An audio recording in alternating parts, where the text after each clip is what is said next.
Bonjour à toutes et à tous. Donc moi je m'appelle Anthony Guimpier, je suis actuellement chargé de médiation à Guya Space Experience à Kourou, donc le nouveau musée de l'espace que vous connaissez sans doute, qui a réouvert il n'y a pas si longtemps que ça. Et avant d'être chargé de médiation, en fait j'étais planétologue. Je le suis toujours d'ailleurs. Donc j'ai fait une thèse sur la planète Mars, pas en y allant physiquement, mais en l'étudiant à distance avec les sondes spatiales. Je vais vous expliquer un petit peu comment ça marche.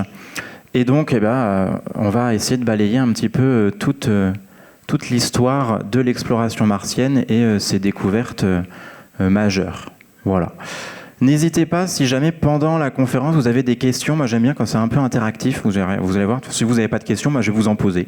Donc comme ça, ce sera un petit peu plus vivant et ça évitera que tout le monde s'endorme. Voilà.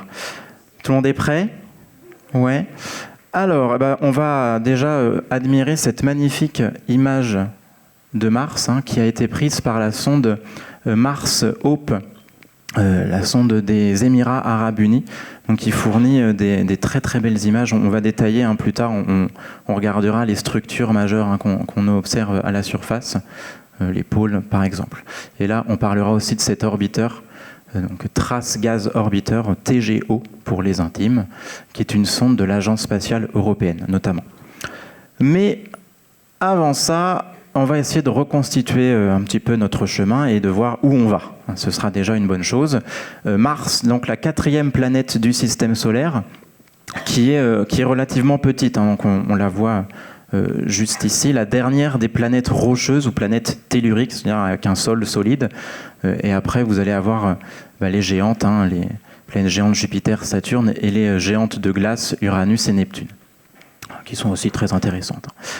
Mais nous, on va se focaliser sur Mars, donc une planète qui va être 2 fois plus petite que la Terre, donc c'est quand même déjà un beau morceau, avec des paramètres qui vont être assez similaires à ce qu'on a nous sur Terre.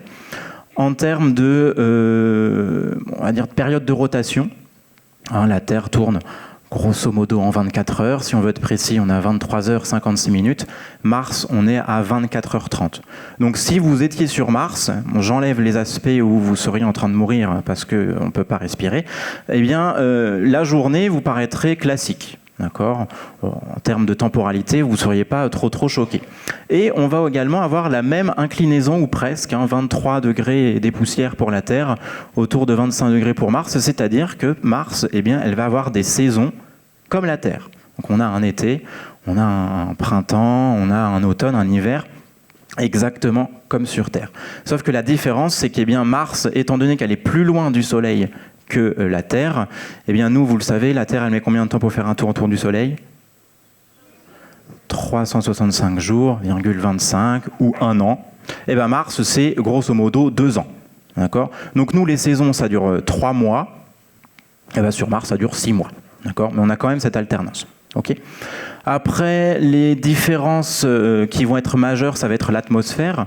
Donc sur Terre, on peut la respirer, cette atmosphère, 78% de diazote, 25% de dioxygène, un petit pourcent d'autres gaz, parmi lesquels on va compter le CO2. Et bien sur Mars, le CO2, on va le retrouver à 96%. D'accord, donc l'atmosphère martienne n'est absolument pas respirable et il va faire aussi extrêmement froid, température moyenne, moins 63 degrés. Chez nous sur Terre, on est autour de 15 degrés. D'accord ? Et l'autre chose qui va être primordiale, ça va être la pression atmosphérique, qui va avoir des conséquences sur la planète Mars. Donc chez nous, on a un bar. Là, vous êtes dans l'auditorium, il y a un bar, tout le monde respire, tout le monde est en forme. C'est normal, on a l'habitude. Sur Mars, par contre, vous allez avoir 6 millibars. Donc là, vous n'allez pas pouvoir respirer, alors déjà parce que c'est du CO2, mais ce sera très très compliqué et ça va avoir des conséquences sur la stabilité de l'eau à la surface. Et quand je dis stabilité, on pense souvent à l'eau liquide. D'accord ? L'eau liquide sur Mars, ce n'est pas possible parce que la pression atmosphérique est trop basse, en plus de la température. D'accord ? On y reviendra un petit peu en détail si vous voulez tout à l'heure. Est-ce que déjà ça va ? Ouais. Alors, on va continuer.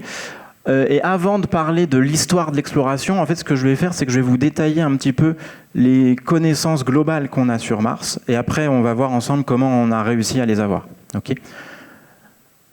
Donc, pour débuter, une frise chronologique. Alors vous inquiétez pas, on va détailler ça ensemble. On compare ici la Terre et Mars. La Terre, elle est en bas, d'accord ? Mars est en haut. Alors pour la Terre, il y a peut-être des choses qui vont vous parler, notamment par ici. Jurassique, ça vous parle ? Oui, pourquoi ça vous parle ? Jurassic Park, les dinosaures, effectivement. Alors là, on a un zoom sur un grand éon. Un éon, c'est une espèce de très très grande ère géologique qu'on va appeler le Phanérozoïque. Et donc ça, c'est le détail qu'on a ici sur la Terre. Et donc, évidemment, la vie, nous, complexe telle qu'on la connaît sur la Terre, elle n'a que 500 millions d'années. Quand je dis vie complexe, c'est la vie multicellulaire. Okay, ça n'a que 500 millions d'années. On est là. La Terre, comme les planètes du système solaire et Mars, elles sont nées ici. Il y a 4,57 milliards d'années. Donc il s'est quand même passé vachement de temps entre la formation de la Terre et l'apparition de la vie complexe. Mais je dis bien vie complexe. Donc vie multicellulaire. D'accord ? Par contre, l'apparition de la vie sur Terre, on se trouvait grosso modo il y a environ, on va dire 3,8-4 milliards d'années. Donc la vie sur Terre, c'est quelque chose qui est extrêmement vieux. D'accord ? Et il a fallu du temps pour qu'elle se complexifie. Okay ? Et ça va nous intéresser. Pourquoi ? Parce qu'on va regarder au-dessus. La temporalité martienne. Alors ici, sur Terre, on avait l'Adéen, l'Archéen, le Protérozoïque, le Phanérozoïque. Donc nous, en ce moment, on vit dans le Phanérozoïque, okay, et dans l'ère quaternaire, qui est ici. Et bien sur Mars, pareil, on a donné des noms. Donc on a le pré-noachien, le noachien, l'hespérien et l'amazonien. Vous allez constater, vous le voyez, que l'amazonien, c'est quand même super grand et que on pourrait penser qu'il ne se passe pas grand-chose. On va voir qu'en fait, c'est que les données, elles sont compliquées à obtenir et que pour les obtenir, le mieux, c'est d'aller sur place. Bon, je ne vous apprendrai rien, on n'y a pas encore envoyé d'astronautes. Peut-être qu'un jour, ça viendra, mais pour l'instant, ce n'est pas d'actualité. Donc, essayons de reparcourir un petit peu cette frise. Donc, le pré-noachien, grosso modo, c'est comme l'Adéen, c'est une période où il ne fait pas bon vivre du tout. On a énormément d'épisodes de bombardements colossaux. Donc, c'est-à-dire que le système solaire est encore en train de se former. Donc, on a des très, très gros impacts. Pour vous donner une idée, la Lune, dans le système Terre-Lune, la Lune, elle s'est formée par ici. La Lune, pour rappel, c'est un impacteur géant qui faisait la taille de Mars d'ailleurs, qui a percuté la Terre et après il y a un morceau qui est resté et c'est devenu la Lune. Donc autant vous dire que les impacts ils étaient très très importants. Donc c'est pour ça qu'on dit que pour Mars c'est le pré-noachien. Donc c'est tout ce qui s'est passé qui concerne l'accrétion, la formation de Mars. Et après donc noachien, une période où sur Mars on avait des conditions favorables à la présence d'eau liquide. Cette eau, sur Mars, elle a engendré la formation de réseaux fluviaux, des rivières. Donc là, ce que vous voyez là, c'est une rivière qui s'appelle Varengo Valles, okay, donc qui s'est formée grâce à l'écoulement de l'eau, eau liquide. Alors évidemment, cette eau, pour former ces rivières, a priori, il a fallu qu'elle reste sous forme liquide relativement longtemps. Ce qui veut dire que, au tout début de son histoire, au noachien, les conditions de pression et de température sur Mars n'étaient pas les mêmes que celles qu'on connaît aujourd'hui. Et pour tout vous dire, d'ailleurs, a priori, les conditions atmosphériques martiennes étaient beaucoup plus propices à l'apparition de la vie sur Mars qu'au même moment sur Terre. Donc, c'est là qu'on se dit, peut-être qu'un jour, il y a eu de la vie sur Mars, mais les choses se sont progressivement dégradées, vous allez le voir. Parce qu'après, on va passer, un petit zoom sur cette image, on va passer à l'hespérien. Et là, c'est là que ça commence à partir en cacahuète, si on peut dire, parce que les conditions atmosphériques vont drastiquement se dégrader. Donc, on a un changement climatique important, baisse de température, et cette baisse de température va peut-être encore contenir un petit peu d'humidité. Donc l'eau liquide peut être encore un peu présente, mais elle arrive sur la fin. Donc on a pour cette raison un développement de vallée qui va être moins important, et a priori, c'est encore discuté, mais on aurait la présence d'un océan global dans les basses plaines de l'hémisphère nord. Alors l'hémisphère nord, là vous avez un globe martien un petit peu bizarre, je vous expliquerai tout à l'heure pourquoi on a ces couleurs un petit peu bizarroïdes. En gros, pour que vous ayez ça en tête, tout ce qui est en bleu, c'est les basses altitudes. Tout ce qui va être en rouge, marron, ça va être les hautes altitudes.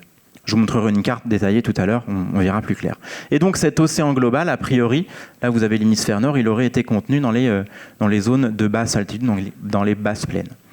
C'est pas encore bien déterminé si c'était un océan complètement liquide ou si c'était un océan liquide mais recouvert d'une couche de glace. D'accord ? Il y a différentes écoles dans les domaines scientifiques qui étudient Mars.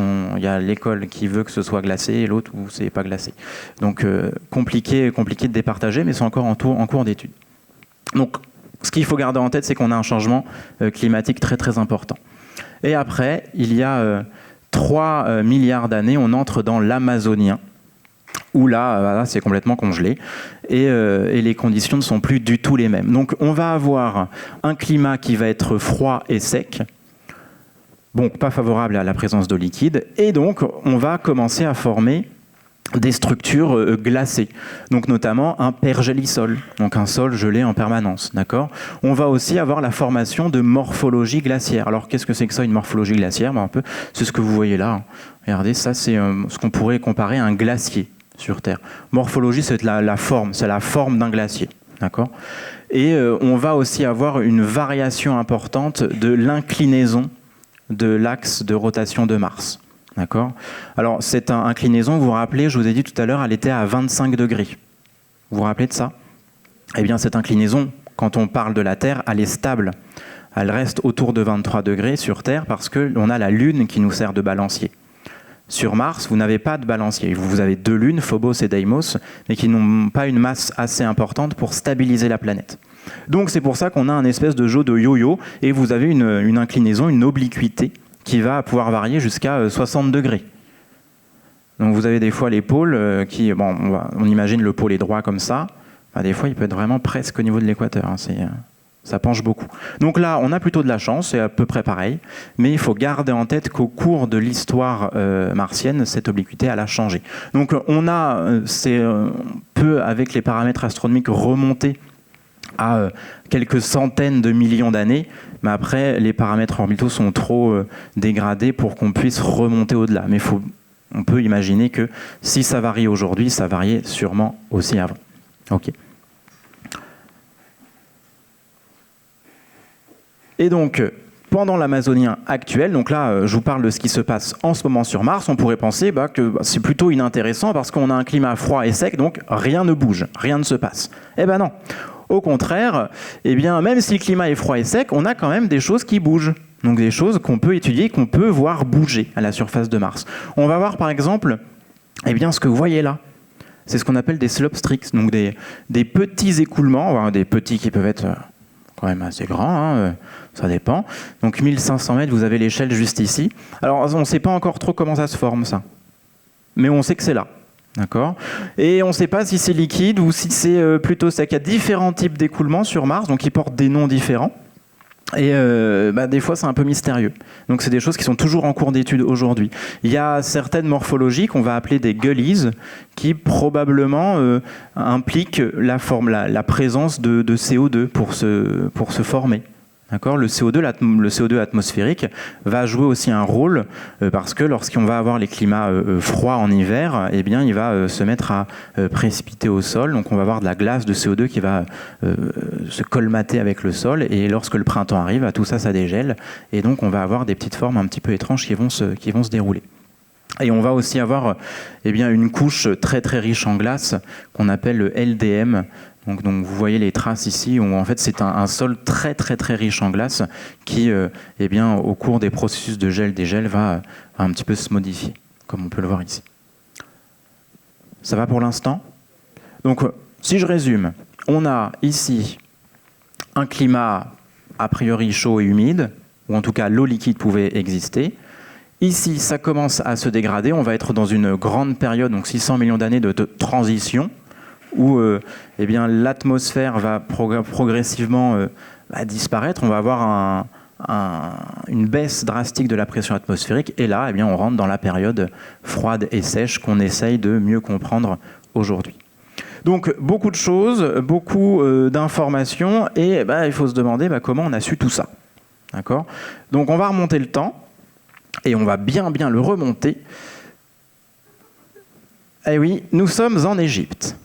Alors, qu'est-ce que vous voyez là ? En fait, là, c'est un morceau d'une des toutes premières cartes astronomiques du monde, qui a été retrouvée dans la tombe de Sénénmout en 1534 avant Jésus-Christ. Alors, Sénénmout, c'était un haut dignitaire qui faisait partie de la cour de la reine Hatshepsut et du pharaon Thoutmôsis II. D'accord ?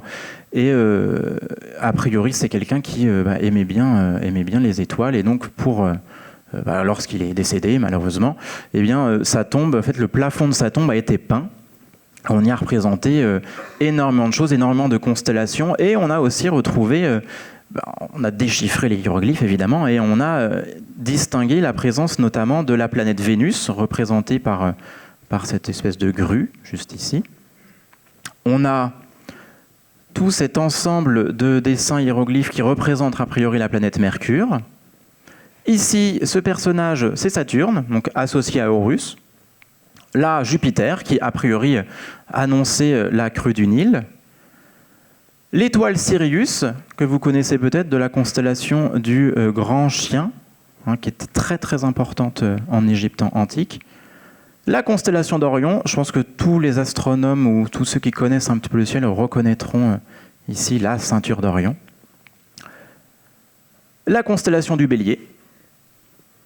Là, pour le coup, on a bien fait le dessin. Pas possible de se tromper. Et là, on voit un bateau vide. Qui est-ce qui manque ? Eh bien, c'est Mars. Alors, déjà à l'époque, on observait que Mars, elle avait un mouvement un petit peu étrange dans le ciel. D'accord ? On a des mouvements, une orbite pas forcément expliquée pour l'époque. Et eh bien, ce qui est très intéressant, c'est que grâce à cette carte, en fait, on peut à peu près estimer à la période à laquelle eh bien, ce plafond a été peint. Ou en tout cas la période dans laquelle on s'est inspiré de la position des astres pour représenter ce ciel. Et en fait, les Égyptiens avaient bien connaissance de Mars, donc savaient que cette planète existait, ils pouvaient l'observer. Elle était même surnommée Horus la Rouge. Donc pas de secret, on parle bien de Mars. Sauf qu'au moment où on a peint ce plafond, eh bien, Mars n'était pas visible. Mais les Égyptiens ont quand même souhaité la représenter par ce navire qu'ils ont laissé vide. Vous voyez qu'à chaque fois il y a un personnage, et bien là il est laissé vide. Donc voilà les bases de la toute première représentation qu'on a de Mars sur une carte de toute notre histoire. Quand même plutôt pas mal. Ensuite, on progresse dans le temps, on a les connaissances qui vont évidemment s'améliorer. C'est pas forcément toujours très juste, mais en tout cas, on essaie de comprendre ce qui se passe.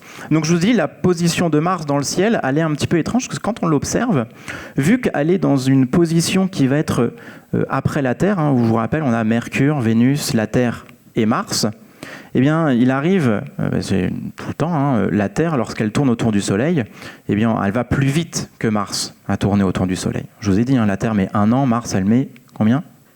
2 ans. Et donc, quand on l'observe dans le ciel, eh bien, cette planète Mars, on la voit avancer, c'est tout à fait ordinaire dans le ciel, sauf que lorsque la Terre la rattrape, eh bien, dans le ciel, elle a un mouvement de recul.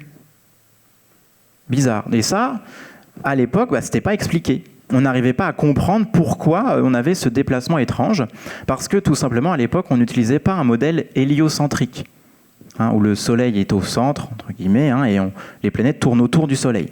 On utilisait un modèle géocentrique, où on plaçait la Terre au centre et tout le reste tournait autour. Donc, ça a été un petit peu compliqué, et on a notamment l'astronome Claude Ptolémée qui va essayer de résoudre tout ça. Alors, il y a des collègues à lui, plus de 200 ans avant, qui avaient imaginer des trajectoires, et notamment en incorporant dans les modèles des cercles qui étaient sur les orbites. Ces cercles, on appelait ça des épicycles. Donc il faut imaginer, vous tracez un cercle avec votre compas, et sur le trait du cercle, vous tracez un autre cercle sur lequel la planète tourne.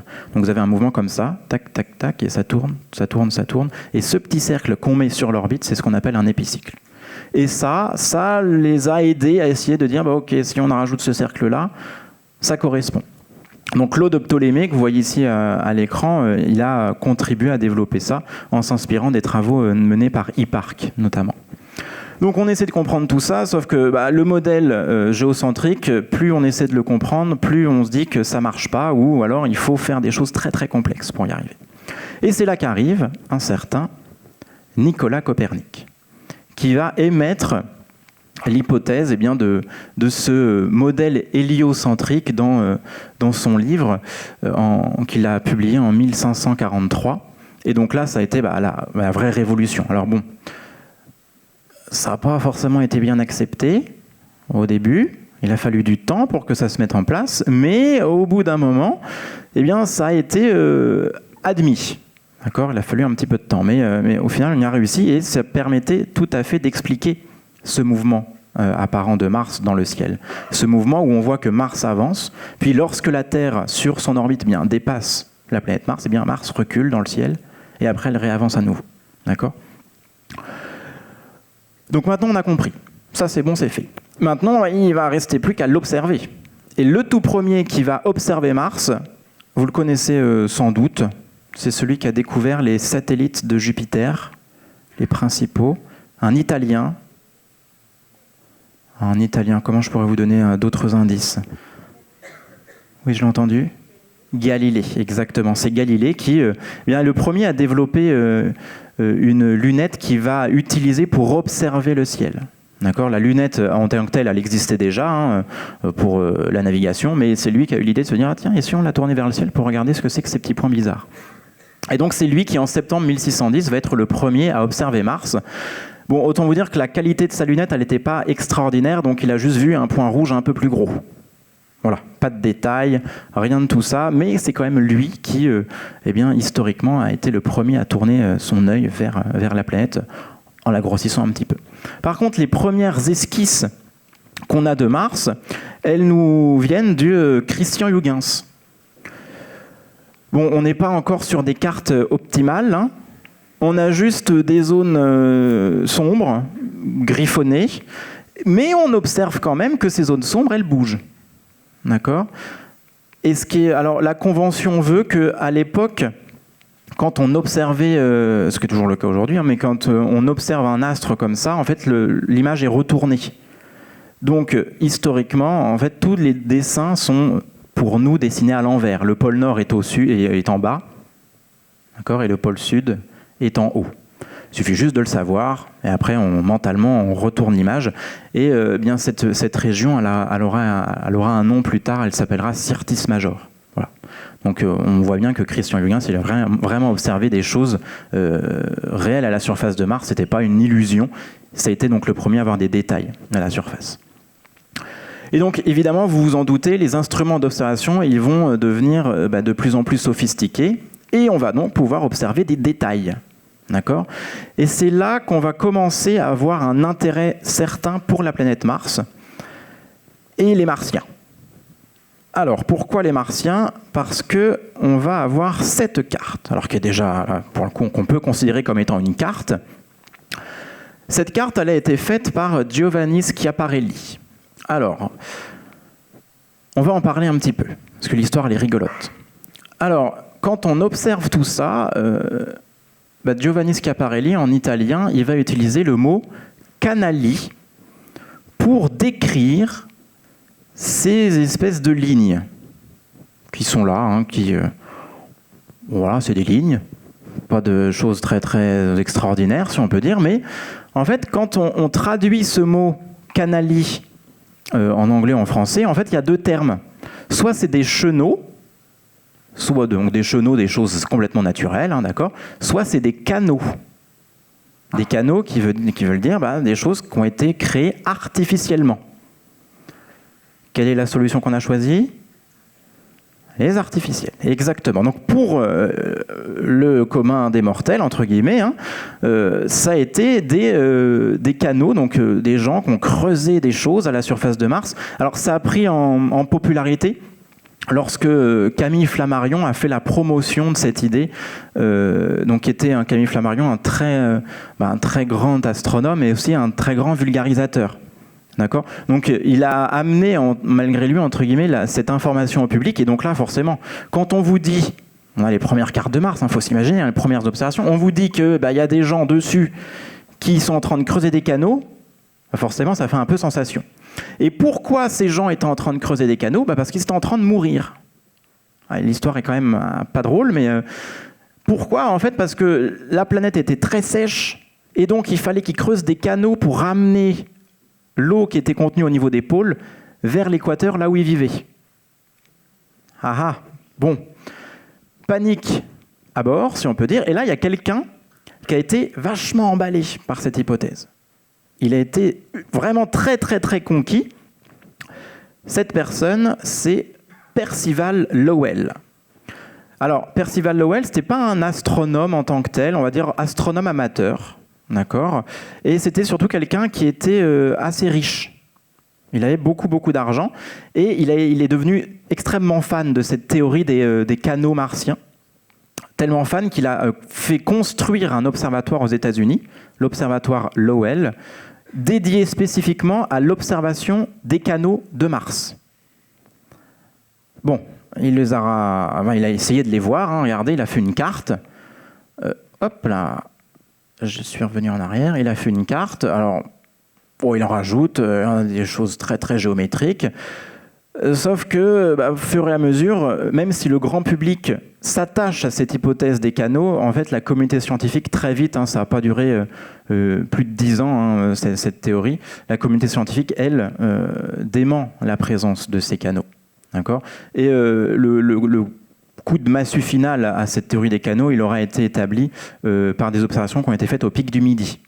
D'accord ? Donc, dans le sud de la France métropolitaine, c'est... Voilà. Une fin à cette histoire, donc malheureusement pas de martiens. Alors entre-temps, il y en a qui, en faisant des observations, ont cru voir des forêts aussi gigantesques sur Mars. Bon, pas de forêt, il n'y a rien du tout. Mais en tout cas, sachez que, pour votre information, l'observatoire de Lowell aura quand même eu une utilité, parce qu'en 1930, c'est grâce à cet observatoire qu'on découvrira l'ex-planète Pluton. Voilà, donc les Américains étaient très fiers d'avoir une planète. Maintenant, ils le sont moins, parce que planète naine, mais ça, c'est une autre histoire. Dans tous les cas, ça a été une des, on va dire, des choses qui vont expliquer l'engouement de Mars, même à l'issue de ces observations faites avec les télescopes, qui va motiver la recherche avec les sondes spatiales. Parce que finalement, en fait, les cartes les plus précises qu'on avait à l'époque, c'était ça. Hein. Donc quand les premières sondes sont arrivées à proximité de Mars, les cartes qu'on utilisait, c'était quelque chose qui ressemblait à ça. D'accord ? Donc des choses avec des canaux. Parce qu'on n'avait pas mieux à l'époque. D'accord ? Mais très vite, on va voir que tout ça, c'est parti. Donc si on résume, voilà, il a fallu 3500 ans, grosso modo, pour établir les bases de la connaissance martienne, donc des toutes premières observations jusqu'aux premières cartes, dont celle de Percival Lowell, faite en 1894. Ça va ? Ouais, vous avez vu, c'était un petit peu mouvementé, donc 3500 ans balayés en quelques minutes, mais voilà, c'est ce qui a fondé les bases de la connaissance martienne. Et maintenant, ça va devenir un petit peu plus intéressant, parce qu'on va arriver vers les premières sondes. Alors, c'est parti. On est au tout début en 1960. La première sonde qui va effectuer un survol, c'est Mariner 4. Alors on va voir pourquoi je vous affiche ces choses bizarres. Ne vous inquiétez pas. Donc un survol, c'est-à-dire qu'en fait la sonde est partie de la Terre et elle ne fait que passer à côté de Mars. Elle ne s'arrête pas, elle n'est pas mise en orbite, pas suffisamment d'énergie. Déjà, c'était un des premiers survols faits ailleurs qu'autour de la Terre. Donc, il faut y aller progressivement, on y va tout doucement. Donc, Mariner 4 fait ce premier survol de Mars le 14 juillet 1965. Vous connaissez ce genre de dessin ? On fait ça quand on est petit, souvent. C'est quoi le principe ? Coloriage magique, donc on a une couleur qui est associée à un chiffre, et donc tous les chiffres, par exemple tous les 1, on les met de la même couleur, tous les 4 de la même couleur, et après ça vous fait un joli dessin. D'accord ? Et bien là, vous avez la même chose. Voilà la première photo dessinée de Mars. Comment ça s'est fait ? Regardez, je vais vous montrer un petit film d'archives dès l'époque, et vous allez comprendre. On est en juillet... Mariner 4 survole Mars, et évidemment, avant d'envoyer des images, il faut se dire qu'à l'époque, la technologie, ce n'était pas la même qu'aujourd'hui, vous vous en doutez, c'était des bandes magnétiques. Donc pour envoyer des images, c'était compliqué. Ça demandait énormément de temps. Donc ce qui arrivait en premier, c'était des données chiffrées. C'est littéralement des chiffres qui sortaient d'une imprimante. D'accord ? Et ces chiffres, ça donnait quelque chose. Regarde. Donc là, on se remet dans le contexte. On est dans le laboratoire de la NASA, le JPL. On va attendre impatiemment les premières données de Mariner 4. Et les voilà. Regardez, on a cette succession de chiffres. Alors, tout est normal, a priori. Le chiffre 0,63 indique que c'est tout noir. D'accord ? Donc là, on attend que ça change. Si ça reste tout noir, ça veut dire qu'il n'y a rien sur l'image. Et là, regardez, ça diminue. Et donc là, les ingénieurs scientifiques qui sont face à cette imprimante ont sous leurs yeux, imaginez bien, on se remet dans le contexte, eh bien la toute première image de Mars capturée quelques instants a priori auparavant, quelques heures, le temps de la transmission. Et donc, évidemment, vu qu'ils sont très impatients et qu'ils ne veulent pas attendre l'image réelle, ce qu'ils font, c'est qu'ils vont imprimer toutes les bandelettes de chiffres et ils vont associer une couleur à chaque chiffre. Ils vont faire un coloriage géant dans leur laboratoire pour avoir cette toute première image. Alors, évidemment, après, on va la compresser, on va comparer à ce que la sonde a vraiment vu. Vous allez voir, c'est pas non plus terrible, mais si on compresse, en fait, on remarque que ce qu'on voit là, en marron foncé, c'est le noir de l'espace. Okay ? Et tout ce qui est clair, là, c'est la planète. La transition, là, c'est l'atmosphère. Regardez, vous avez l'atmosphère ici, juste ici. Donc, si on comprime, on a ça. Donc, l'atmosphère, la planète Mars, et là, le vide de l'espace. Voilà la toute première image de Mars. Alors la sonde Mariner, elle en a pris quelques-unes des images, et voilà la plus nette, la plus précise, un gigantesque cratère. Alors, à l'époque, années 60-70, aux États-Unis, on est dans quel esprit en termes d'exploration spatiale ? Est-ce qu'on est vraiment focus à fond sur la planète Mars ? Non, c'est quoi l'objet de toutes les attentes ? La Lune.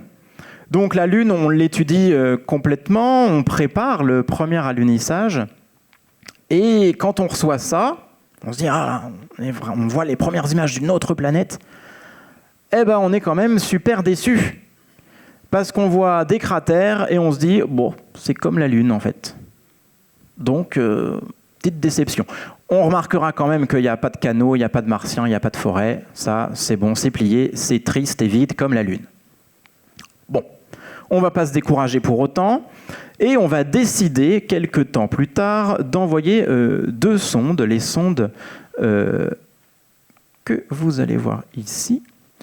On va avoir la sonde Mariner. Alors, la sonde Mariner, les 2 sondes, elles arriveront un petit peu plus tard. Sonde Mariner 9, qui est là, la toute première sonde à se mettre en orbite autour de Mars. On le rappelle, tout à l'heure, on n'a fait que survoler, on est passé à côté. Et là, ça y est, on s'arrête. Parce que on se dit que pendant un survol, on ne voit qu'une toute petite partie de la planète, donc on a peut-être loupé des choses. Et l'idée, c'est de se mettre autour, comme ça on peut faire plusieurs photos. Donc, Mariner 9 arrive en novembre 1971, et là, elle fait une découverte absolument ahurissante, extraordinaire. Voilà l'image qu'elle transmet. Alors là, on a quelque chose qui est beaucoup plus intéressant qu'un cratère. On va tout simplement découvrir Valles Marineris. Valles Marineris, vous l'avez là, juste ici, donc prise avec d'autres images, beaucoup plus résolues. Mars Global Surveyor, si je ne me trompe pas. Alors en fait, ce que vous avez sous les yeux, c'est tout simplement l'un des plus grands canyons du système solaire.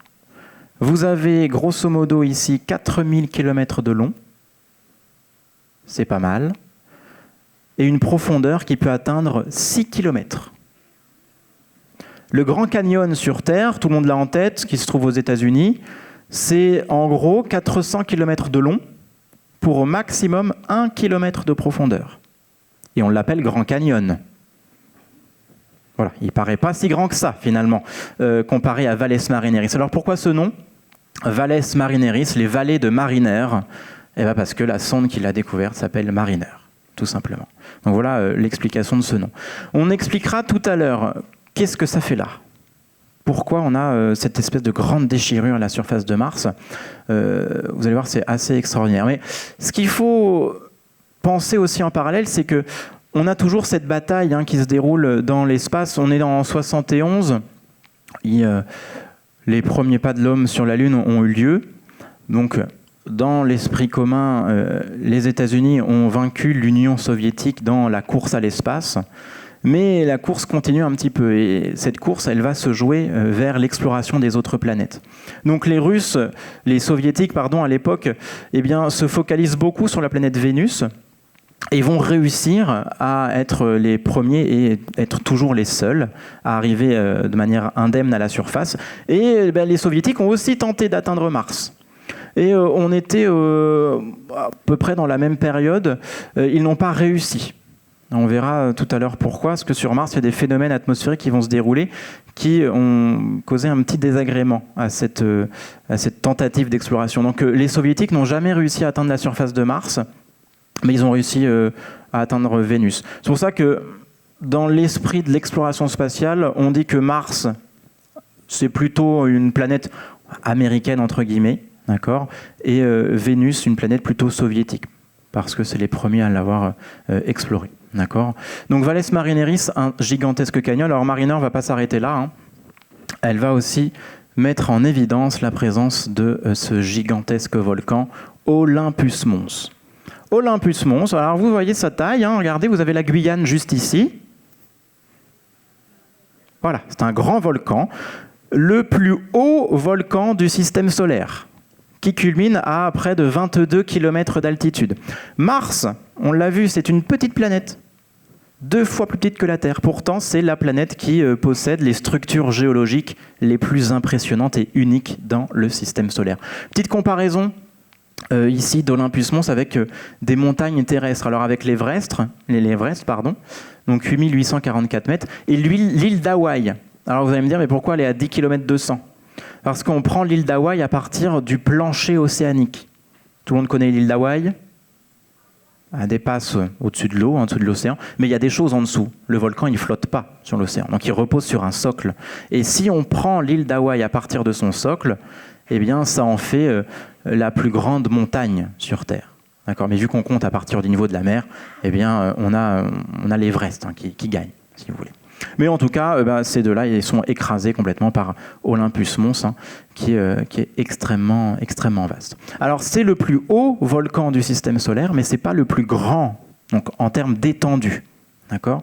Le plus grand volcan du système solaire, il est aussi sur Mars. Il est juste un petit peu plus au nord, il s'appelle Alba Mons. D'accord ? Il s'étend sur des distances absolument colossales, on verra sur la carte qui arrivera tout à l'heure. Là, on reste en orbite. D'accord ? On l'a survolé la planète, là maintenant on tourne autour, on commence à se dire « c'est quand même plutôt intéressant, est-ce qu'on n'irait pas dessus ?» Pour voir ça d'un peu plus près.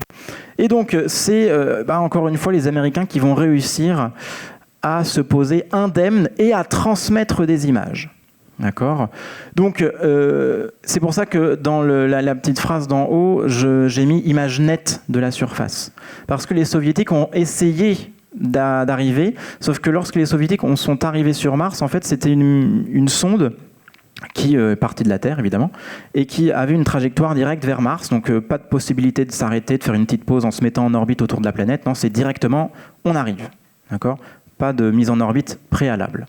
Le problème, et là c'est vraiment pas de chance, c'est que lorsque l'atterrissage de Mars 2, Mars 1 avait échoué à décoller, donc Mars 2, arrive sur Mars, en fait il y a une tempête géante sur la planète, une tempête de poussière.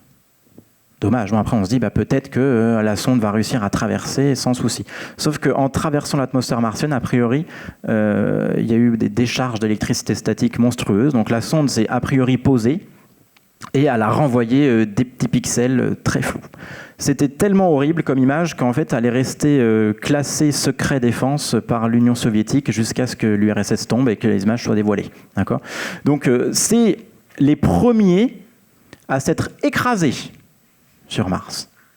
Mais c'est les premiers à avoir posé, ou en tout cas mis quelque chose d'humain sur la planète Mars. D'accord ?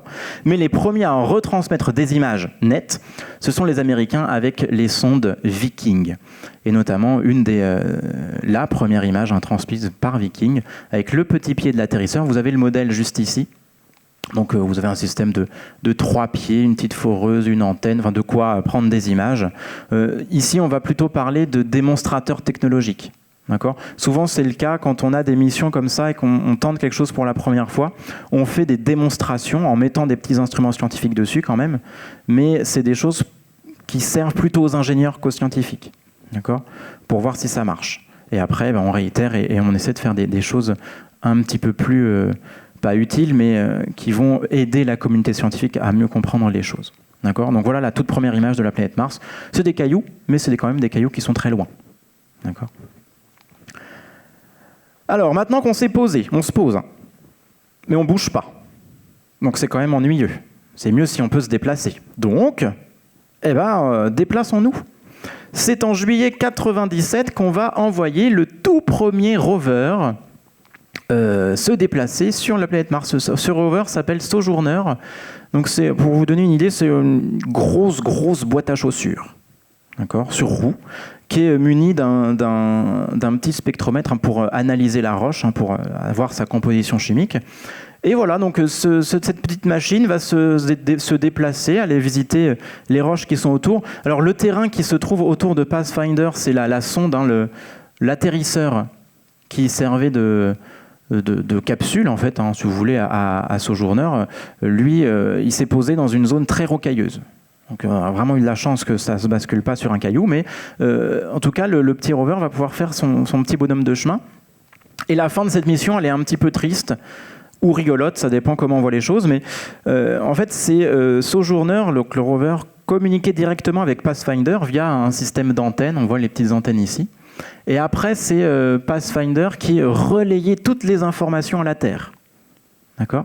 Sauf qu'à un moment donné, à la fin de la mission, il s'est passé un truc où l'antenne en fait, de Pathfinder va tomber en panne. Et en mode sécurité, quand il y avait une perte de communication avec la Terre, en fait, ce que faisait Sojourner, c'est qu'il revenait vers Pathfinder et il tournait autour. Voilà. Donc il faut imaginer qu'en fait, quand la communication a été perdue et définitivement perdue, vous avez Sojourner qui est resté comme ça, tourné, tac, tac, tac, tac, peut-être jusqu'à se faire bloquer par un caillou, on ne sait pas, mais en tout cas, voilà, une fin un petit peu triste où ça tourne indéfiniment. Mais en tout cas, la première chose mobile à la surface de Mars, à la surface d'une autre planète, c'est quand même assez incroyable. Et donc, on progresse, et là, on va commencer à emmener des instruments pour mieux connaître la planète, et on va rester cette fois-ci en orbite avant de retomber à la surface. Et là, on va envoyer la sonde Mars Global Surveyor. Et on va pouvoir établir cette carte. Donc là, c'est la carte dépliée du globe qu'on a vu tout à l'heure avec les différentes couleurs. Cette carte, c'est une carte altimétrique. Donc on voit l'altitude. Rappelez-vous, quand c'est bleu, c'est en très basse altitude. Quand c'est rouge, marron, voire même blanc, vous avez les très hautes altitudes. Et là, on peut voir la zone de l'hémisphère nord où, vous rappelez-vous tout à l'heure, je vous ai parlé d'un océan probable. Cet océan, a priori, il pouvait peut-être se trouver ici, dans ces grandes plaines. Alors, Syrtis Major, on l'a vu, c'est ici, on l'a vu tout à l'heure, c'est les premiers dessins faits par Huygens, rappelez-vous. Donc ça, c'était inversé. Vous avez cette zone un petit peu orange là, tac, tac, tac, c'était inversé parce que la pointe ici se trouvait vers le bas. Vous vous souvenez de cette image tout à l'heure ? Donc on a ici la carte mise à l'endroit, le nord est en haut, le sud est en bas, et ça nous permet d'observer les différentes structures, la carte en fait, tout simplement, de cette planète Mars. Est-ce qu'il y en a qui l'avaient déjà vue, cette carte ? Jamais. C'est pas la forme habituelle ou la couleur qu'on voit d'habitude de Mars. Alors on va distinguer un gros trou, juste ici, ce qu'on appelle... Alors quand on parle de trous comme ça gigantesques, on va même plus parler de cratères, on va parler de bassin. D'accord ? Là, c'est le bassin d'Hélas. Hélas, qui marque en fait le tout début, rappelez-vous, de la période du Noachien, il y a 4 milliards d'années. En fait, cette période du Noachien, donc le tout début de l'histoire géologique de Mars, ou marsologique, va débuter à la fin des très très gros impacts qu'on a eu sur la planète. Et le dernier en date, c'est le bassin d'Hélas. D'accord ? Donc à partir de ce moment-là, il y a 4 milliards d'années, là où il se forme, on a le Noaquin qui commence, climat plutôt chaud, humide, on va retrouver de l'eau, etc., etc. Alors, on va aussi retrouver Olympus Mons. Hop là, on va retrouver Olympus Mons qui va se trouver juste ici, juste à côté de cette gigantesque zone marron qu'on va appeler le dôme de Tharsis. Le dôme de Tharsis, en fait, c'est un dôme volcanique sur lequel vous allez trouver également 3 volcans. Ici, vous avez Ascrus, Pavonis et Arsia Mons. Donc 3 volcans qui sont légèrement plus petits en altitude que Olympus Mons, mais qui frôlent quand même les 20 km d'altitude. Ils sont petits, mais c'est grand quand même, quand on compare aux montagnes, aux volcans terrestres. Donc ce dôme de Tharsis, cette structure volcanique, eh bien, c'est cette structure qui a créé Valles Marineris. Valles Marineris, que vous reconnaissez peut-être, qu'on a vu en image tout à l'heure. Valles Marineris, en fait, c'est une gigantesque déchirure. Pour bien comprendre comment ça se forme, on va prendre un exemple tout simple. Tout le monde a déjà fait des gâteaux. Voilà, le gâteau, on met la pâte dans le moule. Ensuite, qu'est-ce qu'on fait ? On va dire que les ingrédients, c'est déjà fait. On a la pâte, ça y est, on a la pâte entre les mains. On met dans le moule. Qu'est-ce qu'on en fait ? Le four. On cuit. Qu'est-ce que va faire le gâteau ? Il gonfle. Donc là, jusque-là, ça va, tout le monde me suit ? C'est bon. Sauf qu'au bout d'un moment, la surface du gâteau, qu'est-ce qu'elle fait ? Ça craque. Pourquoi ça craque ? Parce que quand ça cuit, la surface, elle se solidifie. Très bien, mais le gâteau, il n'est pas complètement fini de cuire, donc il continue de gonfler. Et donc, quand c'est solide au-dessus, qu'est-ce que ça fait ? Ça craque. C'est un peu ce qui s'est passé là. Alors Mars, c'est pas un gâteau, évidemment, mais ce qui a fait gonfler cette surface, cette croûte martienne, eh bien, c'est le magma qui était contenu en profondeur, qui a donné naissance à ce dôme de Tharsis, et donc qui a provoqué l'ouverture de Valles Marineris. Plus tard, avec le temps et avec les mécanismes d'érosion, notamment les mécanismes d'érosion éoliens, le vent, tout simplement, eh bien, on a progressivement agrandi, élargi ce canyon. D'accord ? Donc c'est comme ça qu'on s'est retrouvé avec 2 gigantesques volcans ici et un gigantesque canyon juste ici. Alors je vous ai parlé donc du plus haut volcan martien, donc Olympus Mons. Je vous ai aussi parlé du plus large, Alba Mons. Regardez, il n'est pas très loin, il est juste ici. Donc vous voyez la taille d'Olympus Mons, la taille d'Alba Mons, on est quand même sur quelque chose de gigantesque. Donc si on résume, Mars possède le plus grand canyon, le plus haut volcan et le plus large volcan du système solaire. Sur une planète que, je le rappelle, est quand même toute petite. Ça va pour tout le monde ? Question ici. Très bonne question. Ah ben oui, sur Terre, c'est le niveau de la mer, entre guillemets. Mais sur Mars, il n'y a pas d'eau, donc comment on fait ? En fait, on va utiliser le géopotentiel de gravité. En fait, on va faire un relevé gravimétrique de la surface. D'accord ? C'est ce qu'on appelle sur Terre le géoïde. En fait, le niveau de la mer, le niveau zéro sur la Terre, il va être aussi reconnu par le géoïde. Donc, on va dire l'équilibre de gravité qu'on a à la surface entre les montagnes, la croûte océanique. L'océan, en fait, ça va moins attirer que la montagne, vu qu'il y a plus de matière, ça attire un petit peu plus. Donc vous avez une espèce de patatoïde de la Terre, et après on fait la moyenne, on définit le niveau zéro. Et bien sur Mars, on fait pareil. On a le patatoïde martien, on fait une moyenne, un petit peu de tout, et là on définit le niveau zéro. C'est pour ça que parfois, sur des livres ou des archives, vous avez Olympus Mons qui culmine à 26 km d'altitude. Alors, c'est pas qu'il a rétréci entre-temps, c'est qu'en fait, avant, on utilisait un autre référentiel pour dire le niveau zéro. D'accord ? Donc, on peut aussi utiliser le terme de altitude en fonction des plaines environnantes. D'accord ? Donc, c'est ce qu'on utilise à peu près dans la majeure partie des cas pour Olympus Mons, on va dire 22 km par rapport aux plaines environnantes qui sont relativement plates. D'accord ? Mais dans la réalité, il faut prendre en compte ce niveau zéro. D'accord ? Donc pour faire cette carte, en fait, ce qu'on a fait, c'est que cette sonde Mars Global Surveyor, elle avait un altimètre laser, donc elle avait un instrument scientifique qui envoyait des pings laser au sol. Et avec le télescope, en fait, on recevait la lumière de ce laser. Et avec ça, on voyait si le laser il avait été plus ou moins loin. D'accord. Vu qu'on connaît relativement bien l'orbite de cette sonde, eh bien, on pouvait dire, bah, tiens, ça c'est à telle altitude, ça c'est à telle altitude. Et après, on a fait cette carte. D'accord. Donc, très très jolie carte de la surface de Mars. Alors bon, très jolie carte, ça c'est pour ceux qui étudient Mars, hein, elle est magnifique. Mais en général, ce qu'on aime bien voir, c'est plutôt des belles images, mais des photos. Bon, alors Mars Global Surveyor en a fait, mais je vous présente quand même deux magnifiques images. Ah, c'est quand même mieux, là c'est plus parlant.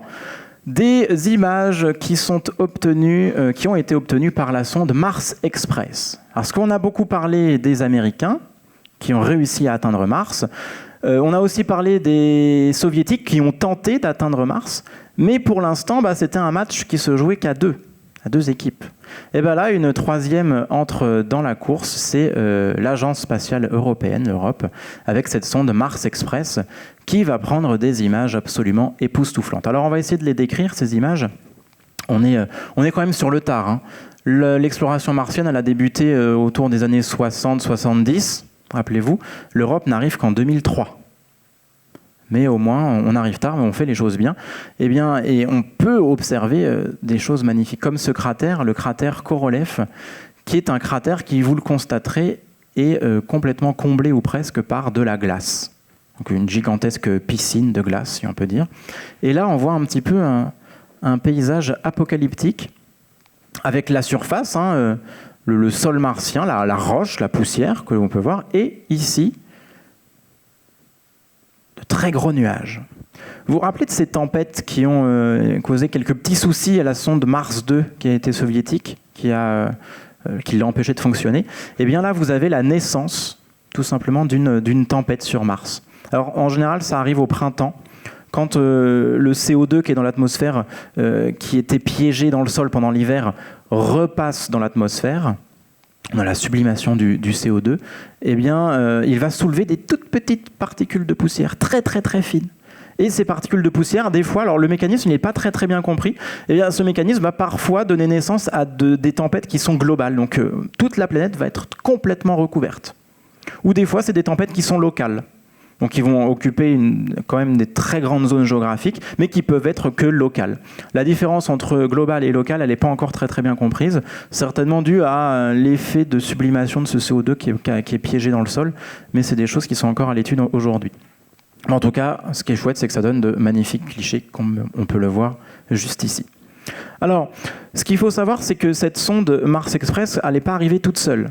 D'accord ? Donc elle s'est positionnée en orbite autour de la planète, mais elle avait un petit compagnon. Elle avait un atterrisseur qui s'appelait Beagle 2. Beagle 2, c'était la première tentative de l'Europe à se poser à la surface de Mars. Vous avez beaucoup entendu parler de Beagle 2. À votre avis, pourquoi ? Ça n'a pas réussi, exactement. Alors Beagle 2, a priori, il a réussi à atterrir de manière nominale. Hein. Tout s'est bien posé, les panneaux solaires se sont déployés. Et c'était, là, cette fois-ci, un atterrisseur. Donc pas un rover, pas quelque chose qui roule. D'accord ? Là, on était vraiment sur quelque chose de fixe. Donc on avait des espèces de panneaux solaires en pétales, voilà, qui devaient se déployer au sol. Sauf que, pas de signal. Mais comment on sait que ça s'est bien déployé ? Parce que grâce à des sondes spatiales, on a pu prendre en photo l'endroit où il s'est posé, et on a vu ces petits pétales qui étaient déployés. Donc on sait que ça s'est fait. On sait que l'atterrisseur s'est bien déployé, mais il n'a pas communiqué. Probablement un problème avec l'antenne qui n'a pas réussi soit à se déployer, soit à émettre. Quelque chose s'est mal passé durant le processus. Mais en tout cas, c'était une première tentative. Et c'est en faisant des tentatives qu'on apprend. Hein. Et ici, ça n'a pas marché. En tout cas, ce qu'on a fait avec cette sonde de Mars Express, c'est qu'on a réussi à identifier au niveau des pôles des traces d'eau. Donc on sait qu'il y a de la glace de CO2, on sait qu'il y a aussi de la glace d'eau, en plutôt grande quantité à la surface de Mars. Et on a vu également la présence de méthane dans l'atmosphère martienne. Alors le méthane, pourquoi c'est important ? Parce que sur Terre, le méthane, il est beaucoup émis par des organismes vivants.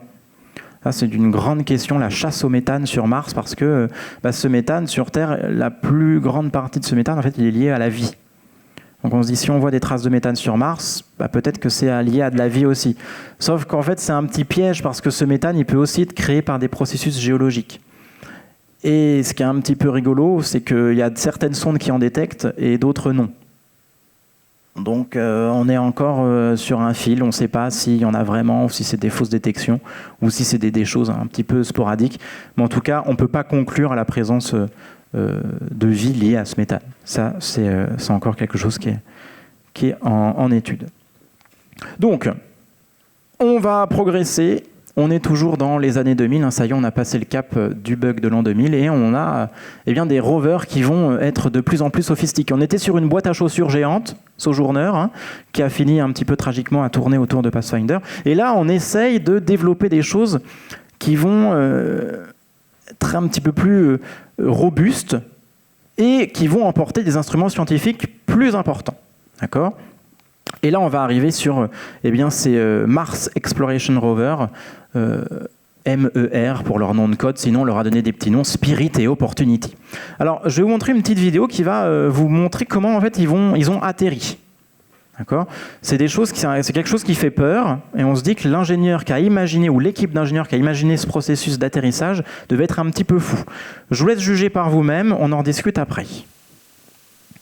Donc, processus d'arrivée, on est dans la capsule, tout va bien, on a Mars. A priori, tout va bien se passer. On entre dans l'atmosphère. Alors même si l'atmosphère sur Mars, elle est ténue, quand on arrive vite, on chauffe. C'est normal. On déploie le parachute, l'objectif étant de freiner, sinon on s'écrase.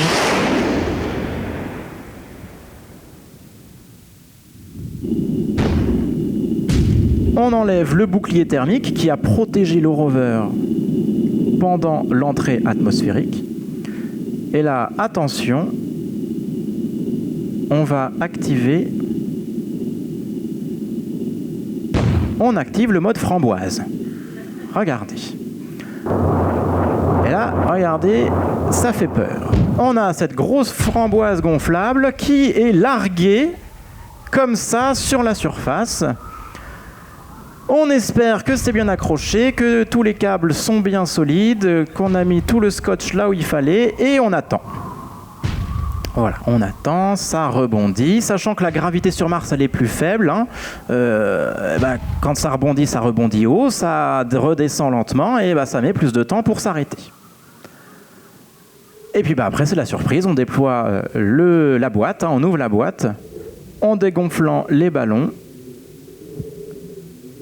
et évidemment, tout a bien fonctionné. Alors, ce mécanisme, il n'avait pas été mis en œuvre pour ces rovers, il a été mis en œuvre, il avait déjà été testé auparavant pour une autre sonde qui avait atterri exactement pareil. Et donc, ça avait marché. Mais il faut se dire quand même qu'il fallait avoir de l'idée. Se dire, pendant la réunion de l'équipe où on a conçu la mission, se dire, on va mettre des gros ballons pour faire amortisseur. Écoutez, c'est des choses qui fonctionnent. Donc le déploiement de ces robots qui, à l'origine, pour Spirit et Opportunity, avait une durée de fonctionnement prévue de 90 jours terrestres. Ça laisse le temps de voir, de faire ses premières expériences. Alors Spirit, lui, il a réussi à survivre 6 ans à la surface de Mars. Conçu pour 90 jours, a résisté 6 ans. On n'est pas du tout sur de l'obsolescence programmée. Là, c'est des choses qui sont très robustes. Et on voit que ce mode framboise, il a vraiment eu son utilité. Donc, ça, c'est pour Spirit, 6 ans. Et Opportunity, lui, 14 ans. 14 ans de bons et loyaux services. Ils ont presque fait un marathon. Opportunity a presque fait un marathon kilométrique. Donc, c'est des choses extraordinaires. Petit aperçu, quand même, d'à quoi ça ressemble. Alors ça, c'est la capsule avec les ballons qui se sont dégonflés. Évidemment, vous voyez l'environnement martien, c'est triste, c'est des cailloux, c'est tout rouge, mais des choses très très intéressantes quand même, des zones plutôt volcaniques ici. On repartira, on essaiera de balayer ensemble les petites découvertes juste après, c'est la slide d'après. Et petit point sur l'état de ces rovers, qui fonctionnaient avec des panneaux solaires. Donc là, c'est tout neuf, on vient tout juste d'arriver, c'est tout propre. Et bien là, c'est après plusieurs années de service où la fine poussière au gré des tempêtes martiennes vient se déposer sur les panneaux solaires. Et cette poussière, en plus, elle a un effet électrostatique. Mars est rouge, on n'en a pas parlé. Mars, elle a une couleur un petit peu rougeâtre. Parce qu'elle est très riche en oxyde de fer.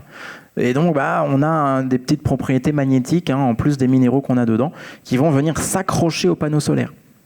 Donc, autant vous dire qu'à la fin de leur vie robotique, la puissance énergétique n'était pas du tout la même que ce qu'on avait au départ, quand c'était tout beau, tout propre.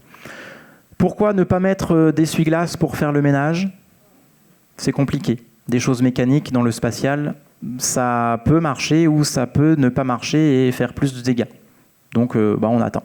Et à la base, je vous rappelle, c'est conçu pour 90 jours. On n'avait pas pensé que ça durerait plus de 10 ans.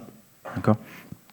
Alors, petit fait intéressant et assez rigolo, c'est qu'au bout d'un moment, on avait un niveau de batterie qui était de chargement via les panneaux solaires qui était surveillé en permanence. Et on voyait que ça commençait à décroître, beaucoup de poussière. Et un beau jour, quand les techniciens ont reçu de nouvelles données, en fait, ils ont vu un pic d'énergie. Qu'est-ce qui s'est passé ? En fait, on a des petites tornades, ce qu'on appelle des diables de poussière ou des dust devils. C'est pas des tornades, c'est pas le même mécanisme. On a des tourbillons de poussière, si vous préférez, sur Mars, qui, un jour, il y en a un qui est passé sur un des rovers.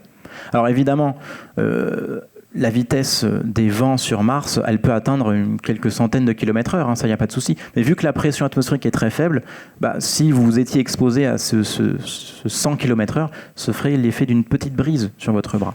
Donc ce n'est pas des tourbillons de poussière qui vont retourner votre robot. Non, ça va juste le dépoussiérer. Voilà. Donc grâce à ça, la mission a pu prolonger un petit peu sa vie pour Opportunity. Pour Spirit, ça a été un peu compliqué.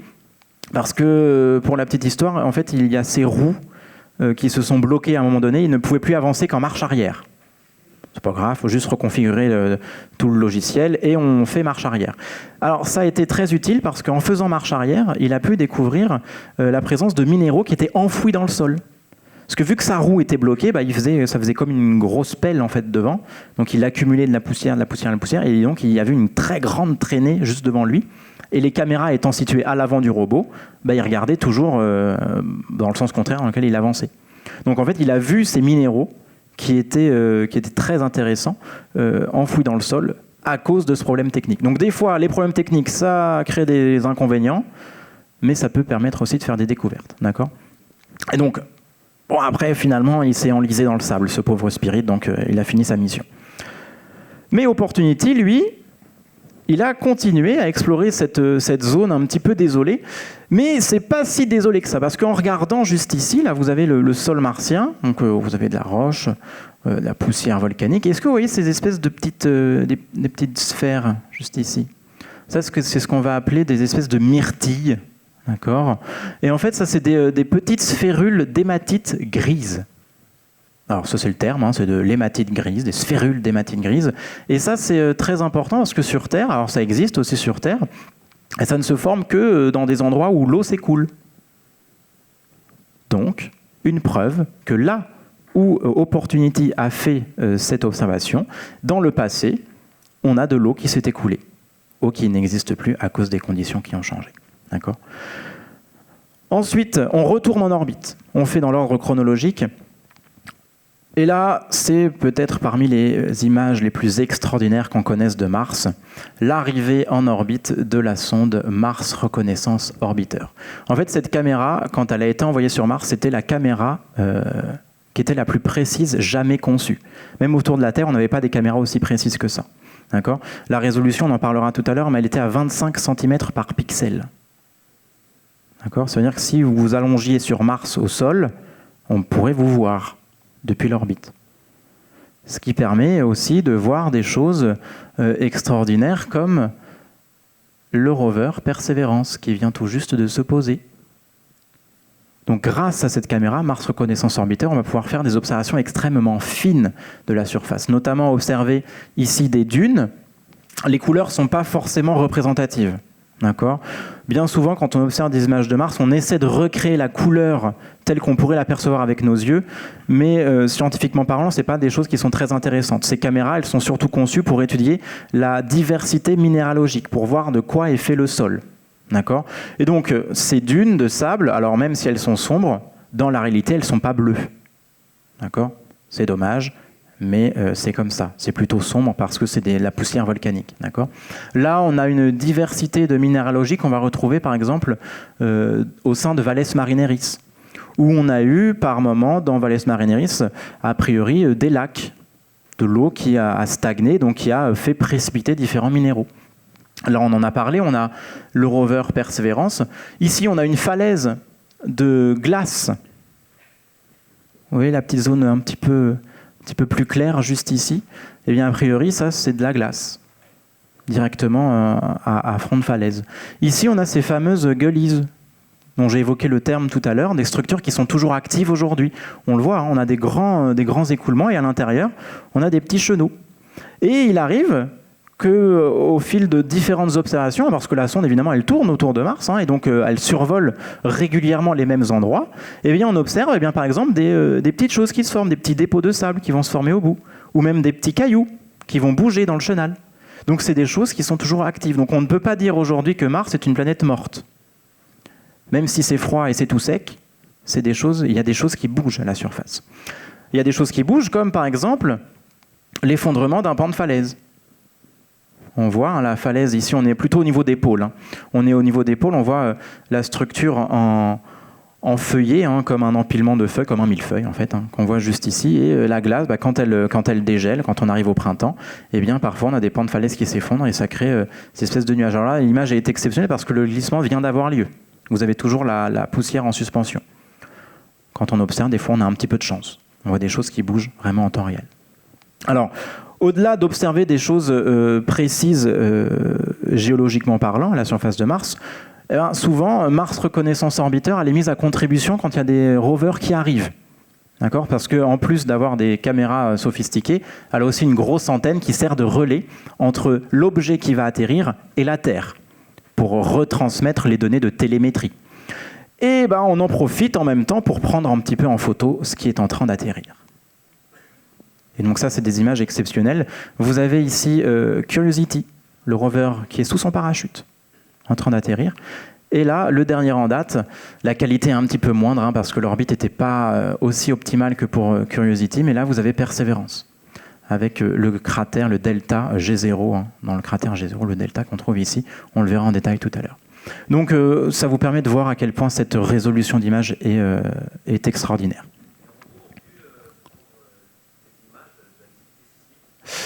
Ah, on va y venir. Parce qu'on a effectivement, on arrive... Ah oui, il faut que j'accélère un petit peu. Il faut que j'accélère, ben oui. Je vous avais dit, je parle beaucoup. Oui, on va parler de l'activité sismique de Mars. Eh ben, on va y venir dans quelques instants, mais avant, parce qu'on est quand même sur une conférence qui s'appelle de l'illusion à la réalité. Une illusion, le fameux visage de Mars. Je pense que tout le monde en a peut-être déjà entendu parler dans des émissions, dans des livres, ou en tout cas, si vous n'en avez pas entendu parler, bien voilà, c'est le moment. Ce visage de Mars, donc on est face à ce qu'on appelle une paraédolie. On voit des choses qui nous semblent concrètes, des choses qu'on associe à, par exemple, ici, la tête d'un humain. Et bien, en fait, pas du tout.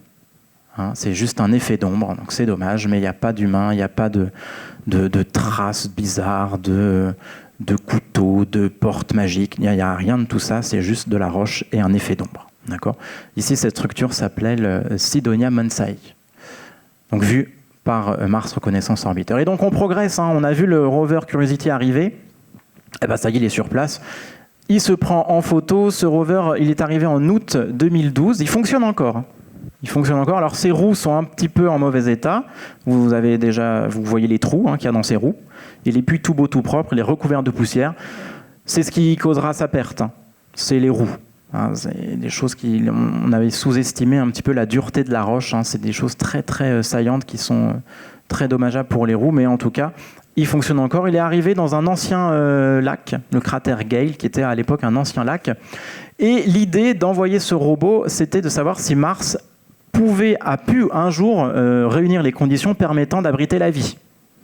La réponse est oui. Et les conditions ont un jour été favorables.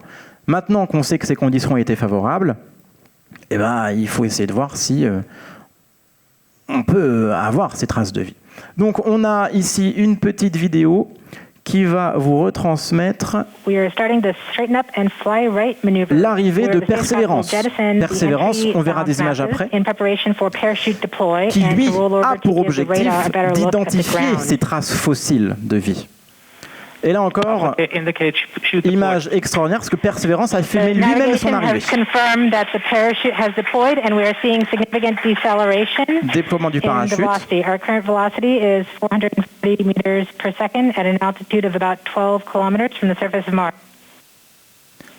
On déploie le bouclier thermique. Et ce qu'on voit là, c'est la surface de Mars. Il est toujours accroché à sa capsule, à son parachute. Et là, vous allez voir, là aussi, ça fait un peu peur, la manière dont il va arriver à la surface. On observe la surface. Alors là, pendant qu'on a ce bouclier thermique qui s'en va, là, les caméras automatiques de la grue aéroportée est en train de tout scanner pour essayer de déterminer l'endroit le plus adéquat pour abriter le rover. Donc on fait le calcul, on voit un petit bout du delta G0. On a ce petit delta. On descend toujours et là on va chercher à trouver où se poser. À savoir que tout ce processus entre le moment où le rover a touché le sol et le moment où sur Terre on reçoit les données, du fait de l'éloignement entre Mars et la Terre, on a environ 7 minutes. C'est ce que les ingénieurs appellent les 7 minutes de terreur, parce que quand on commence à recevoir le signal d'entrée dans l'atmosphère, dans la réalité, physiquement, le rover est censé être déjà au sol. Donc on n'a pas du direct.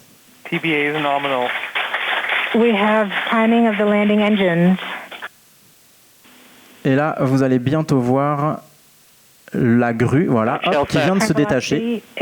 Et donc, pour vous donner une idée de ce que c'est, en fait, la grue est complètement lâchée au sol et elle va allumer ses propulseurs.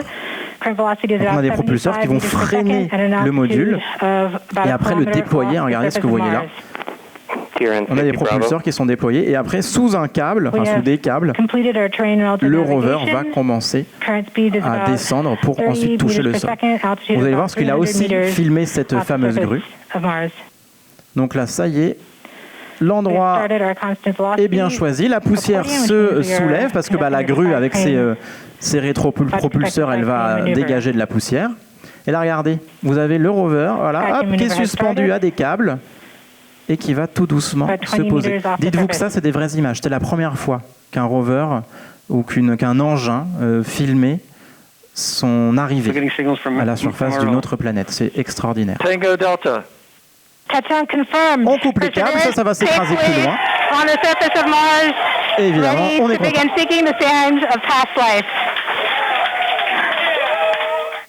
Voilà, dites-vous que c'est quand même un engin à entre 1 et 2 milliards de dollars qui vient de se poser. On est quand même content quand ça fonctionne.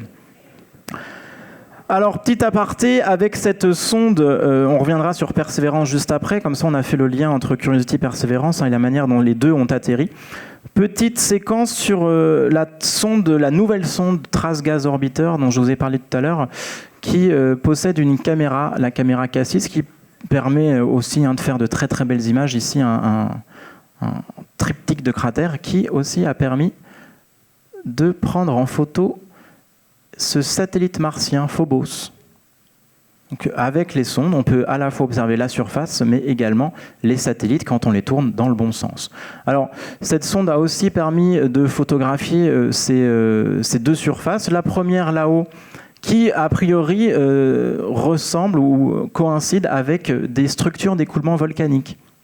C'est ce que vous voyez là. Vous voyez une structure globale et vous voyez toutes ces petites structures dendritiques, comme un petit peu une feuille d'arbre qui s'étend. Et bien a priori, ça, c'est la trace d'un ancien écoulement volcanique, une ancienne coulée de lave qui s'est répartie un petit peu à la surface. Et juste en dessous, eh bien, on a une méga dune, une dune géante, qui est contenue à l'intérieur d'un cratère. Vous voyez le rebord du cratère juste ici. On est en pleine période de dégel, on est au printemps. Et quand on regarde bien sur la dune, on voit des petits écoulements sombres. Ces petits écoulements témoignent du dégivrage de la dune. le CO2 contenu dans la poussière passe dans l'atmosphère. Passons à la suite. Alors, je vais passer très très rapidement sur le fonctionnement d'une mission spatiale. Parce que on a parlé de ces caméras qui tournent, ces sondes qui tournent autour de Mars, mais comment ça marche en fait? Eh bien, sur cette image à gauche, vous avez la caméra qui est présente sur Trace Gas Orbiter. Et ici, c'est une carte, donc elle n'est plus à jour aujourd'hui, mais c'est tous les petits points, en fait, c'est les images qui ont été obtenues à la surface. D'accord ? Ensuite, comment ça fonctionne? On a dans un logiciel les différentes orbites de la sonde. Donc, avec un code couleur, les zones ici qui étaient en bleu, c'était les zones où on n'a pas le droit de prendre d'image parce que c'est des zones qui sont utilisées pour communiquer avec les engins qui sont sur la surface de Mars. Parce que oui, on coopère, même si c'est ici une sonde européenne, eh bien, elle relayait les informations des rovers Curiosity, Perseverance et InSight, hein, l'atterrisseur dont on va parler tout à l'heure, qui a permis d'écouter les tremblements de Mars. Et ensuite, après, on a juste à cliquer. On a cette caméra juste ici avec des capteurs CCD pour ceux qui connaissent. Donc avec différentes longueurs d'onde qui vont nous permettre d'avoir des informations différentes sur ce qu'on observe au sol. Si on combine différents capteurs, on va pouvoir par exemple avoir la minéralogie du sol. Si ça ne nous intéresse pas la minéralogie, on peut juste faire une image de contexte. Donc on enlève certains filtres et on en utilise d'autres. D'accord ? Et après, on a juste, avec notre logiciel, à cliquer là où on souhaite prendre l'image. On envoie ça au centre de contrôle qui va vérifier si tout va bien. Et après, si c'est OK, on envoie ça à la sonde directement qui fera son travail quelques instants plus tard. L'avantage de cette caméra Cassis qui est sur la sonde TGO, c'est que c'est une caméra qui peut faire des vues stéréo. Qu'est-ce que ça veut dire? Ça veut dire qu'on va pouvoir prendre des vues en 3D en un seul passage. Parce que cette caméra, elle est munie d'un petit moteur qui lui permet de tourner à 180 degrés. Si je vous mime l'orbite, alors on avance par là, on prend une image, par exemple ici, tac. La sonde, elle continue d'avancer, hein, tac, tac, tac. On pivote, on reprend la même image au même endroit, mais avec un angle de vue différent. Et après, en recombinant ces images, on peut avoir une vue en 3D, ce qui nous permet d'avoir une vue en couleur, qui donne un contexte, hein, c'est ce qu'on voit juste ici. J'ai un petit zoom, avec des petits glissements de terrain qui sont ici à la surface. Une vue en couleur qui permet de distinguer beaucoup plus de détails qu'une vue en noir et blanc.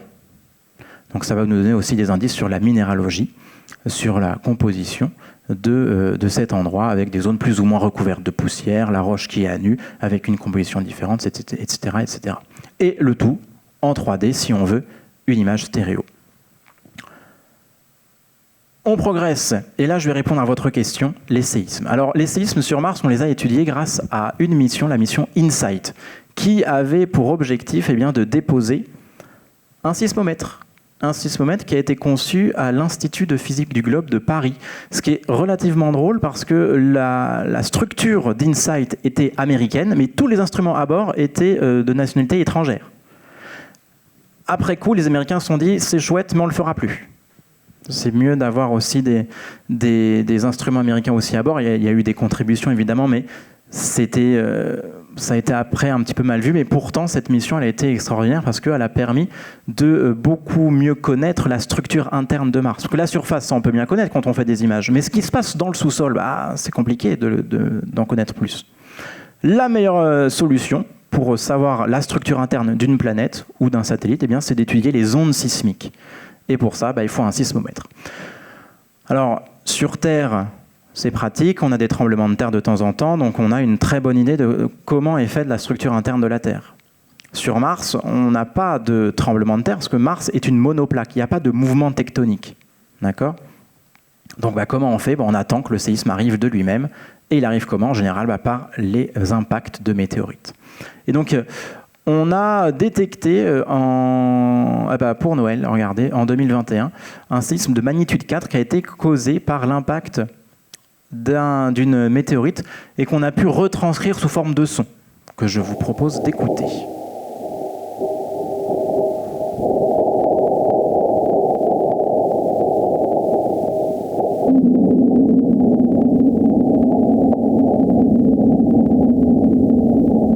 Relativement impressionnant, et ça va nous aider à mieux comprendre ce qui se passe en dessous Et donc, au total, vous le voyez, 460 événements sismiques d'enregistrés. Cette mission InSight allait maintenant arriver à son terme parce que, encore une fois, une mission qui est possédée des panneaux solaires. Un panneau solaire plus poussière dit que moins en moins d'énergie. Donc cette mission, c'est maintenant terminé. Petit déploiement quand même du sismomètre et du capuchon qui permettait de le protéger des éléments extérieurs, notamment du vent. Revenons maintenant, et on arrive bientôt à la fin, revenons sur Persévérance. Avec cette mission, il était accompagné par ce petit drone Ingenuity, qui, encore une fois, dans l'histoire de l'exploration martienne, on va toujours un petit peu plus loin et on fait toujours des avancées conséquentes. C'est la première fois qu'on emmenait un drone sur un rover. Drone qui, regardez, a fait un petit vol. Alors ce drone, il a été conçu à la base pour fonctionner 1 mois et faire 5 vols. L'atmosphère martienne, c'est quelque chose de très ténu, rappelez-vous. Donc pour faire voler quelque chose dans une atmosphère où il y a très peu de portance, c'est compliqué. Eh bien, ce drone, il a tellement fonctionné qu'il a fait 72 vols en 3 ans. Donc c'était un petit peu une surprise, on voulait tester, et en fait ça marche très très très bien. Donc alors la fin c'est un petit peu mal, ça s'est mal fini en fait, parce que en se posant à la fin il a heurté une dune de sable et ça a cassé une pale. Donc forcément avec une pale en moins, ça fonctionne tout de suite beaucoup moins bien. Alors Persévérance, son objectif ça va être d'essayer de trouver ces traces de vie passées. On ne va pas chercher de traces de vie actuelles sur Mars, d'accord ? Vu les conditions, c'est pas possible aujourd'hui. Donc on va essayer de chercher des traces de vie passées. C'est pour ça qu'en fait, il va faire des prélèvements d'échantillons. Donc aujourd'hui, il a fait on va dire les 3/4 de ces prélèvements, de ce pourquoi il a été conçu. Et il lui reste encore des petites zones à échantillonner. Et tout ça, normalement, ça devrait revenir sur Terre, mais ça, on va en parler dans la partie future. C'est pas pour tout de suite. Je préfère vous l'annoncer. Donc, voilà pour les missions actuelles. Alors oui, pour information, il a fait Persévérance depuis son arrivée en 2021, 33 km. Voilà l'endroit, là j'ai mis la capture tout à l'heure, voilà où il est aujourd'hui. Il est parti d'ici. Tous les petits tubes, c'est les endroits où il a échantillonné le sol. D'accord ? Donc, échantillons qui seront probablement ramenés un jour, on l'espère. Si je résume très rapidement le type de données. Oui, avant.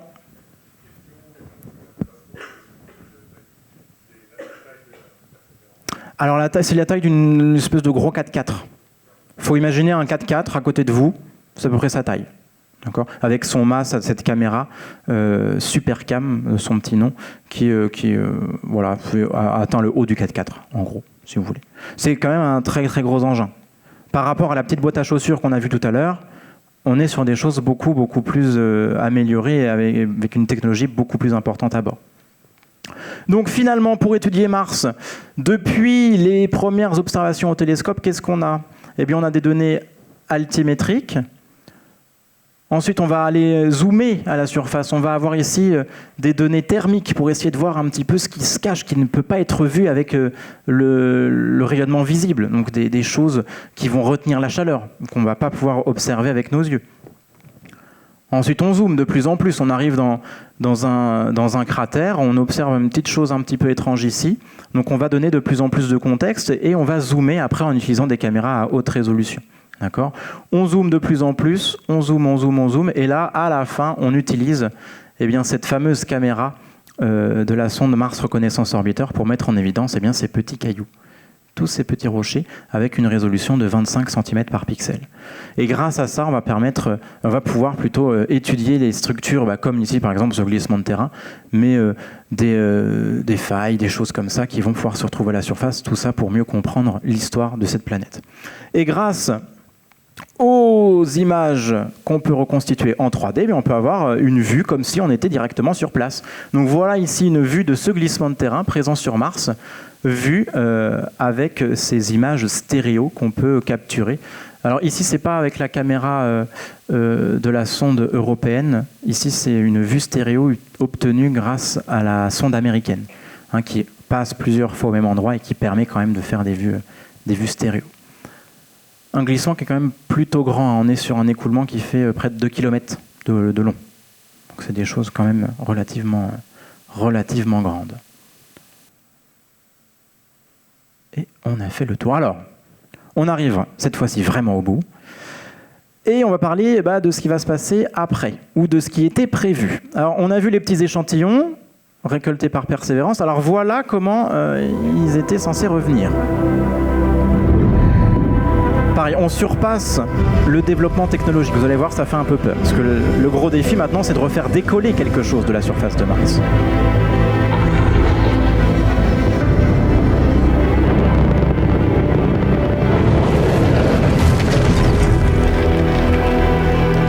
Une mission qui s'appelait Mars Sample Return, qui était munie d'un atterrisseur. Alors là, on a schématisé ça en mettant Persévérance à contribution pour aller rapporter les petits tubes. En réalité, ce qui avait été conçu, c'est un drone.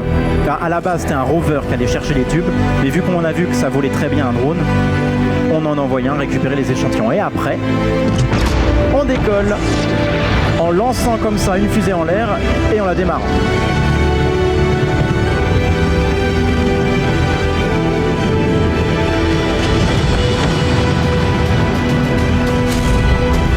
Et évidemment, c'est une mission qui coûte extrêmement cher, donc les Américains vont pas faire ça tout seuls, enfin, n'avaient pas prévu de faire ça tout seuls.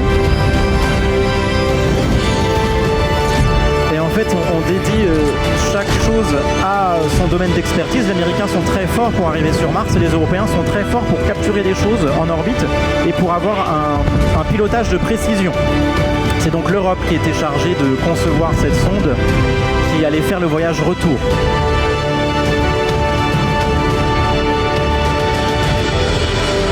Et pourquoi j'utilise le passé ? Eh bien tout simplement parce que cette mission vient d'être suspendue à cause des restrictions budgétaires de la NASA, qui font comme neige au soleil.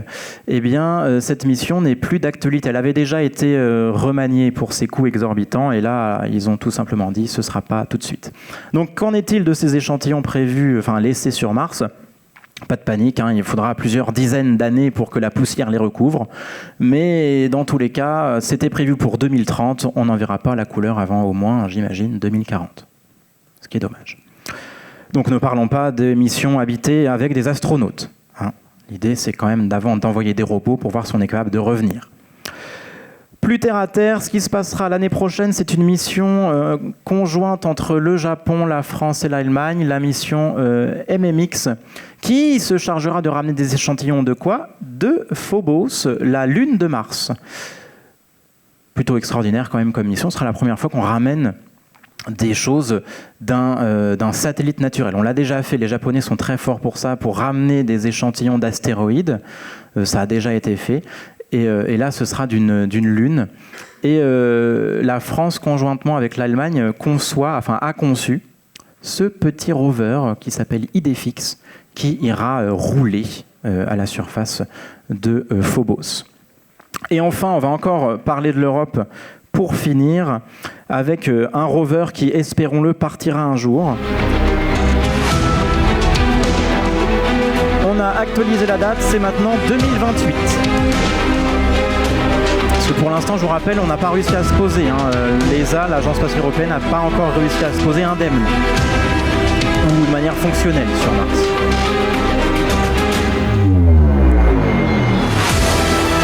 Le but étant de découvrir encore une fois des traces de vie passée. Même système. Et le voilà, ce rover européen. Son petit nom, Rosalind Franklin.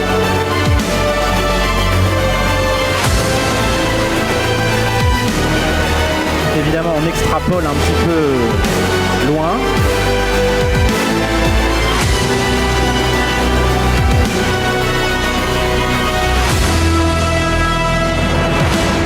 Bon, vous inquiétez pas, on ne va pas découvrir un océan sur Mars. Hein. Non. Mais ça vous donne une idée de l'objectif de cette mission, d'identifier des traces de vie. Ce rover, ça fait au moins plus de 10 ans qu'il devrait déjà être sur place. Le problème à cela, c'est que c'est une mission conjointe à la base avec la Russie. La Russie étant chargée de faire poser le rover avec une plateforme qui s'appelait Kazachok. Alors, il y avait déjà eu des tests avec la sonde Trace Gas Orbiter. Cette sonde, elle apportait avec elle un module Schiaparelli qui s'est écrasé à la surface. Bon, après, c'est comme ça qu'on apprend. Et là, l'objectif, c'était d'essayer de se poser. Sauf qu'avec le déclenchement de la guerre en Ukraine, eh bien, effectivement, toutes les coopérations ont été rompues. Et donc, la Russie a récupéré son module d'atterrissage. Donc, on se retrouve avec un rover sur les bras qui ne peut pas atterrir. Donc, les Américains ont repris le flambeau, mais avec les restrictions budgétaires, qu'en est-il? On ne sait pas. Donc, espérons que ça fonctionne quand même. Rendez-vous en 2028 pour un décollage. J'ai beaucoup parlé. Petite slide de fin pour vous montrer que Mars, c'est quand même une planète qui a été très étudiée. Voilà les réussites et les échecs. La planète la plus étudiée après la Terre dans le système solaire, évidemment. Je vous remercie pour votre attention et je suis désolé pour le temps.